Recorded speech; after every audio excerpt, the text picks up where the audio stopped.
หอสภาแห่งชาติลาวเนาะกำลังตกแต่งภายในยิ่งใหญ่อลังการงานสร้างพี่น้อง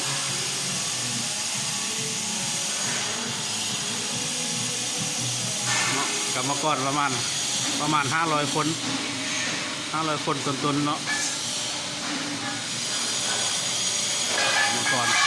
ไอ้น้องวิยัดได้ไอ้น้องลาวได้